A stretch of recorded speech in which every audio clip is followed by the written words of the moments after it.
Hello friends, welcome back my YouTube channel Muskan sparking story पर। तो friends, channel पर नए हैं तो जल्दी से चैनल सब्सक्राइब कर दीजिए और लाइक कमेंट करना मत भूलिएगा प्लीज़, क्योंकि अगर लाइक कमेंट नहीं करोगे तो वीडियो आगे और लोगों के पास नहीं जाएंगी, जिस कारण मेरे चैनल की रीच नहीं बढ़ेगी। तो प्लीज़ सपोर्ट कर दो यार, एक लाइक से कुछ नहीं जाता है प्लीज़।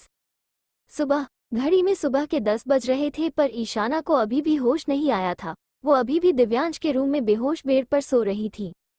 विक्रम जल्दी पेंट हाउस आता है और सीढ़ियों से दिव्यांश के कमरे में जाता है तो देखता है कि दिव्यांश यहाँ नहीं, बेड पर बस ईशाना सोई हुई है। वो वही रूम में अटैच स्टडी रूम में जाता है तो देखता कि दिव्यांश वही स्टडी टेबल पर बैठे ऑफिस का काम कर रहा है और उसके सामने खड़ा हो जाता है। Good morning boss, Vikram Divyansh को मॉर्निंग विश करते हुए बोला। मैंने जो काम दिया था वो हो गया, दिव्यांश अपना काम करते हुए बोला। यस बॉस, हो गया। दिव्यांश उसकी तरफ देखता है, उसे घूरते हुए बोला, तो क्या मुहूर्त निकालूंगा तब बताना शुरू करोगे? सॉरी बॉस, विक्रम हड़बड़ाते हुए बोला। बोलो सर, इसका। दिव्यांश विक्रम घूरते हुए बीच में उसे टोकते हुए बोला, इसका। सॉरी बॉस, मेरा मतलब इनका नाम ईशाना गुप्ता है। ईशाना गुप्ता? तो आपका नाम ईशाना गुप्ता है मिस फलाना, दिव्यांश मन में मुस्कुराते हुए बोला। बॉस कहाँ खो गए? हाँ, कहीं नहीं, आगे बोलो। नाम ईशाना गुप्ता, परिवार के नाम पर छोटी बहन कनक गुप्ता कुछ महीने पहले ही लखनऊ से पुणे स्विफ्ट हुई है। ओ, तो लखनऊ की है, मतलब यूपी से है मिस फलाना, इसलिए हमेशा हम करके बात करती है, दिव्यांश धीरे से बड़बड़ाते हुए बोला। क्या कुछ कहा बॉस अपने? विक्रम दिव्यांश की तरफ देखते हुए बोला। कुछ नहीं, आगे बोलो। कुछ महीने पहले ही माता पिता की एक कार एक्सीडेंट में मौत हो गई थी। उसके बाद इन दोनों का वहाँ कोई था नहीं और वहाँ इन्हें इनके माता पिता की याद आती, इसलिए ये अपने बॉयफ्रेंड और बहन के साथ यहाँ आ गई। क्या इसका बॉयफ्रेंड है? अरे बॉस, आज जो इसकी ऐसी हालत है ना, इसका जिम्मेदार सिर्फ और सिर्फ वही इंसान है। अच्छा, पर वो कैसे?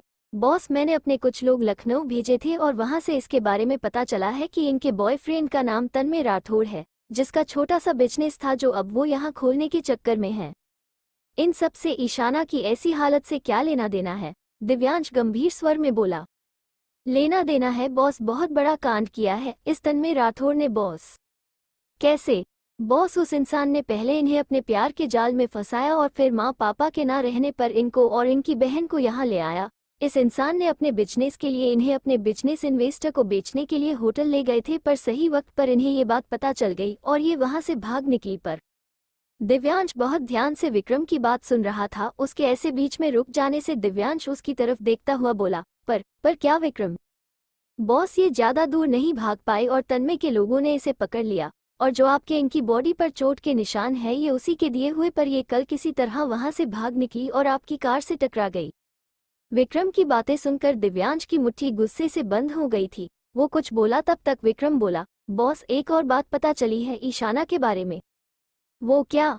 ईशाना के माता पिता उनके आयोलॉजिकल पेरेंट्स नहीं हैं। जब वो 5 साल की थी तभी उन्हें मिस्टर एंड मिसेज गुप्ता ने इन्हें गोद लिया था।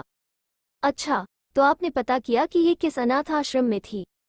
बॉस, इन्हें जिस आश्रम से गोद लिया गया था उस आश्रम का नाम कस्तूरबा गांधी अनाथ आश्रम था, काल्पनिक नाम। क्या? दिव्यांश हैरानी से खड़ा होते हुए बोला। जी बॉस। दिव्यांश जल्दी से अपने रूम में चला जाता है। दिव्यांश का ऐसे अचानक से यहाँ से चले जाना विक्रम को कुछ समझ नहीं आया, वो भी उसके पीछे पीछे रूम से निकल गया। दिव्यांश अपने रूम में आया और ईशाना के दोनों पैर को देखता है। दिव्यांश जैसे ही ईशाना के बाएं पैर का तलवा देखता है तो हैरानी से उसकी आंखें बड़ी हो जाती है। दिव्यांश ईशाना के पैर को छोड़कर उसको देखता है और उसके बालों को सहलाता है। वो मुस्कुराते हुए धीरे से बड़बड़ाते हुए बोला, तुम मुझे मिल ही गई चिंकी, देखो मैंने अपना प्रोमिस नहीं तोड़ा है, हमें तो किस्मत ने फिर से मिला दिया। ये बोलकर दिव्यांश उसके माथे को चूम लेता है। ईशाना की जब आंख खुलती है तो वो अपने आप को किसी अनजान जगह देखकर परेशान हो जाती है। सबसे ज्यादा तब हैरान होती है जब उसके शरीर पर कपड़े नहीं होते। उसे लगता है कि वो बर्बाद हो गई है, इसलिए वो जोर जोर से रोने लगती है। तभी उसके कानों में किसी की आवाज आती है। आप रो क्यों रही है? ईशाना ने हैरानी और अपनी आंखों में भरे इन आंसू से सामने देखती है।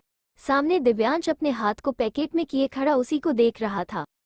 ईशाना ने जब उसे देखा तो उसने जो चादर अपने शरीर पर ओढ़ी थी उसको और अच्छे से अपने आप को कवर कर लेती है।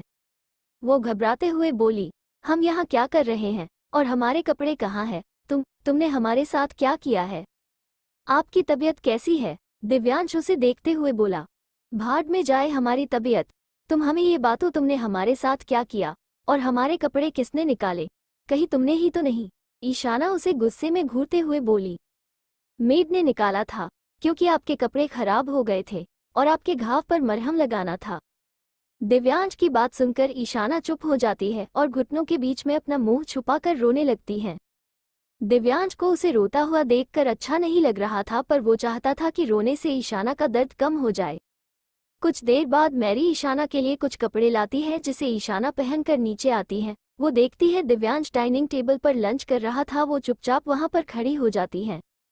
दिव्यांश उसको एक नज़र देखता है और फिर लंच करते हुए बोला, आई और लंच कर लीजिए। ईशाना चुपचाप उसके बगल में बैठ जाती है। दिव्यांश उसको एक बार देखता है और फिर लंच करने लगता है। थैंक यू, ईशाना घबराते हुए बोली। किस लिए? दिव्यांश उसे हैरानी से देखते हुए बोला। वो, हमारा ख्याल रखने के लिए। अच्छा, पर इसकी कोई ज़रूरत नहीं है। वैसे अब हमें चलना चाहिए, क्योंकि हमें अपनी बहन को उस बेहुदा आदमी से बचाना है। ये बोलकर ईशाना जाने के लिए उठती है। आप कहीं नहीं जाएगी, दिव्यांश अपना लंच करते हुए बोला। दिव्यांश की बात सुनकर ईशाना हैरानी से उसे देखती है। क्यों नहीं जा सकती हूँ? बस मैंने बोल दिया तो बोल दिया। आप यहाँ से कहीं नहीं जा सकती हैं। देखिए, हम मानते हैं कि आपने हमारी बहुत मदद की है, पर इसका ये मतलब नहीं है कि आप हमारे लाइफ को कंट्रोल करेंगे, समझे आप? ईशाना गुस्से में दिव्यांश को घूरते हुए बोली। आपको जो समझना है समझिए, पर आप यहाँ से कहीं नहीं जा सकती हैं, समझिए आप? ये बोलकर दिव्यांश मैरी को बुलाता है और उसे ईशाना को कमरे में ले जाने के लिए बोलता है। अरे अच्छी जबरदस्ती है, छोड़ो हमें हमारे घर जाना है, हम यहाँ नहीं रहना चाहते हैं। ईशाना मैरी से अपना हाथ छुड़ाने की कोशिश करते हुए बोल रही थी। दिव्यांश ने कुछ नहीं कहा, वो चुपचाप अपना लंच करने में लगा था। मैरी ईशाना को कमरे में लाती है। वो मैरी से घबराते हुए बोली, देखिए, वो हमें जबरदस्ती यहाँ कैद करके रखे हुए, प्लीज आप फोन करके पुलिस को यहाँ बुला दीजिए, या हमें आप फोन ला के दे सकती है। देखिए मैडम, इसका कोई फायदा नहीं होगा, क्योंकि पुणे में पूरा दिव्यांश सर का हुक्म चलता है। यहाँ की पुलिस से लेकर मिनिस्टर पर बॉस की उंगली पर नाचते हैं। क्या? जी। इसलिए मैं आपसे यही कहूंगी कि आप चुपचाप उनकी बात मान लीजिए, क्योंकि वो पुणे के किंग हैं। क्या? क्या नाम है आपके बॉस का? ईशाना घबराते हुए बोली। मिस्टर दिव्यांश कपूर, पुणे के डेविल किंग के नाम से जब इनको जानते हैं। क्या? दिव्यांश कपूर। ईशाना ने दिव्यांश कपूर के बारे में सुना था, उसे पता था कि दिव्यांश कपूर बहुत खतरनाक है, पर उसने कभी उसे देखा नहीं था। मैडम, मैं ये ही बोलूंगी कि बॉस ने जो कहा है वो आप चुपचाप मान लीजिएगा, इससे आगे आपकी मर्जी। ये बोलकर मैरी वहां से चली जाती है। हे भगवान, अब हम क्या करें? ये आपने हमें किस मुसीबत में डाल दिया है? ईशाना मन ही मन भगवान को याद करते हुए बोली। ईशाना को समझ नहीं आ रहा था कि वो अब क्या करे, कैसे वो यहाँ से निकले, कैसे वो अपनी बहन से मिले। ईशाना कमरे में बैठे यही सब सोच रही थी कि उसके कानों में कुछ जानी पहचानी आवाज सुनाई देती है। ये आवाज तो, ईशाना मन में सोचते हुए बोली, नहीं, शायद मेरा रहम होगा। ईशाना धीरे से बड़बड़ाते हुए बोलती है, पर फिर उसको वही आवाज सुनाई देती है। ईशाना कमरे से बाहर रेलिंग पर खड़ी हो जाती है। वो नीचे हॉल में नजर चली जाती है। उसकी आंखें हैरानी और घबराहट से बड़ी हो जाती है। आंखों के आगे अंधेरा आ रहा था, पैर डर के कारण कपकपाने लगते हैं, माथे पर पसीना आ जाता है। वो अपने लड़खड़ाते होठों से बोली, तन्मय। ईशाना डरते और कांपते हुए बोली। नीचे हॉल में सोफे पर बैठा तन्मय लालच से भरी नजरों से पूरे पेंट हाउस को हैरानी से देख रहा था। उसकी आंखों में लालच और चालबाजी साफ साफ दिख रही थी। अरे वाह, कितना बड़ा घर है! ऐसा घर मैंने आज तक बस टीवी में देखा है, कभी सोचा नहीं था कि रियल में ऐसे घर में आ पाऊंगा। तन्मय पूरे हॉल को अपनी लालच से नजरों से देखते हुए मन में बोला। सर अभी आते होंगे, आप थोड़ा इंतजार कीजिए। मैरी उसे ऊपर से नीचे तक देखकर बोली। मैरी उसकी नजरों और उसके इरादों को अच्छे से समझ रही थी। तन्मय को देखकर वो वहां से चली जाती है। ईशाना डर के कारण अंदर अपने कमरे में भाग जाती है। वो बेड के किनारे बैठ जाती है। वो अपने चेहरे को अपने घुटनों से छुपाकर सिसकियां लेते हुए रोने लगती है। नहीं, कुछ भी हो जाए मैं उस हैवान के साथ नहीं जाऊंगी। मैं मर जाऊंगी, पर उसके हाथों आकर खुद को बर्बाद नहीं करूंगी।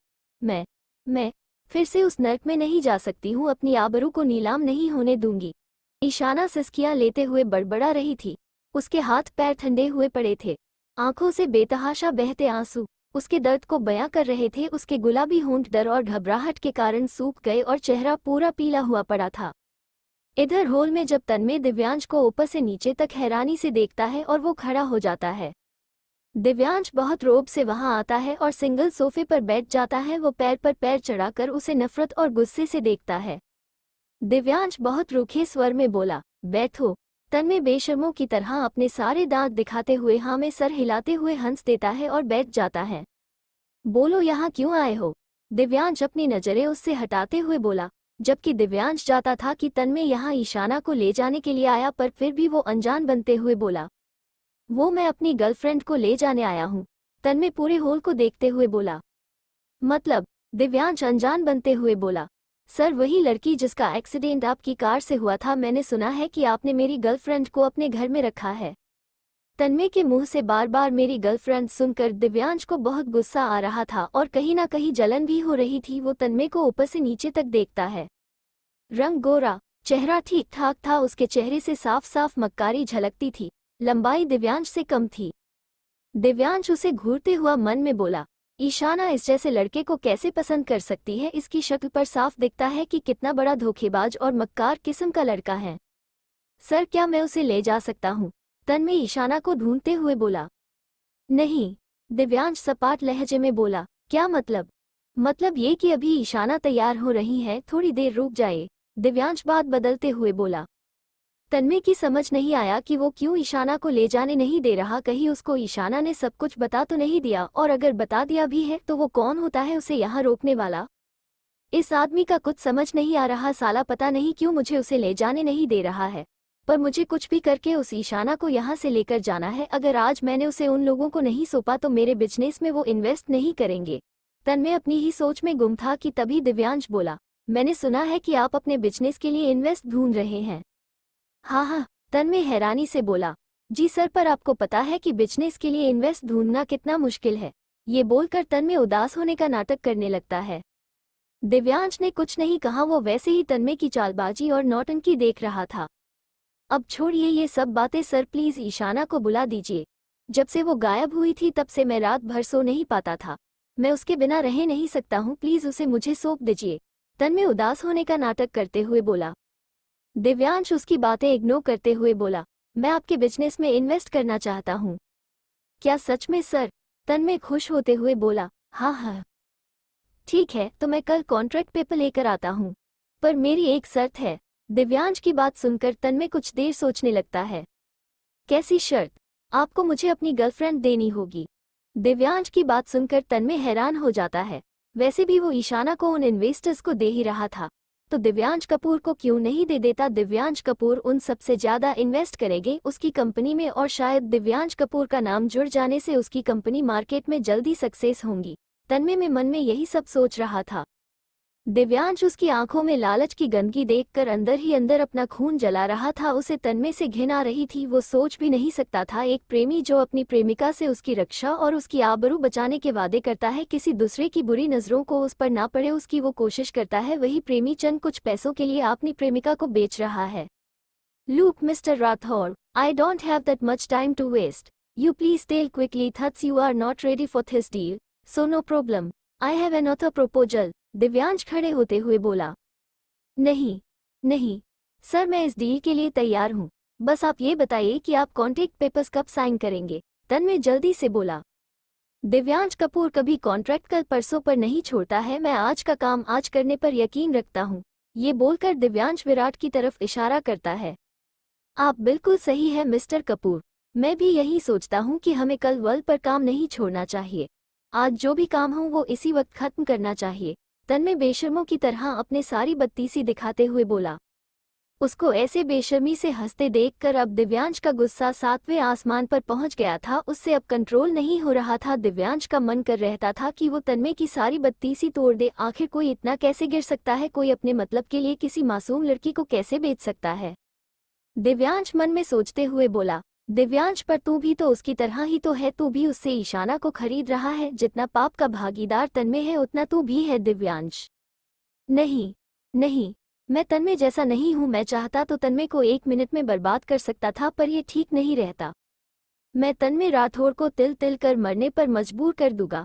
जिस बिजनेस के लिए वो ईशाना जैसी मासूम लड़कियों को बेचता है, उसी बिजनेस को मैं धीरे धीरे बर्बाद करूंगा। एक बार में बर्बाद कर देने पर वो मजा नहीं आएगा जो धीरे धीरे बर्बाद होने में आएगा। और जहां तक रही मेरी बात, जो मैंने ईशाना को खरीदा है, तो ऐसा नहीं, मैं ईशाना को इस जैसे शैतान से बचाना चाहता हूँ। अगर मैं आज इसके बिजनेस में इन्वेस्ट नहीं किया तो ये ईशाना को किसी और इन्वेस्ट को बेच देता, इसलिए मुझे ये सब करना पड़ा। सर कहाँ खो गए? तन्मय उसके चेहरे के आगे हाथ हिलाते हुए बोला। हाँ, नथिंग, दिव्यांश हड़बड़ाते हुए बोला। तभी विराट कुछ पेपर्स दिव्यांश को दे देता है। दिव्यांश वो पेपर्स पढ़ता है और फिर तन्मय के आगे कर देता है। तन्मय बिना पढ़े उन पेपर्स पर सिग्नेचर करने लगता है कि तभी दिव्यांश अपनी एरोगेंट आवाज में बोला, एक बार पढ़ लीजिए, मैं नहीं चाहता बाद में आप मुझ पर इल्जाम लगाए। सर इसमें पढ़ना कैसा? मुझे आप पर पूरा भरोसा है, तन्मय अपनी पूरी बत्तीसी दिखाते हुए बोला। दिव्यांश के चेहरे पर शैतानी मुस्कान आ जाती है। वो तन्मय को देखते हुए बोला, तुम्हें पता नहीं है कि बिना पेपर्स पढ़े सिग्नेचर करके कितनी बड़ी गलती की है? तुमने खुद अपने पैरों पर कुल्हाड़ी मर ली है mister Tanmay Rathore. To be continued.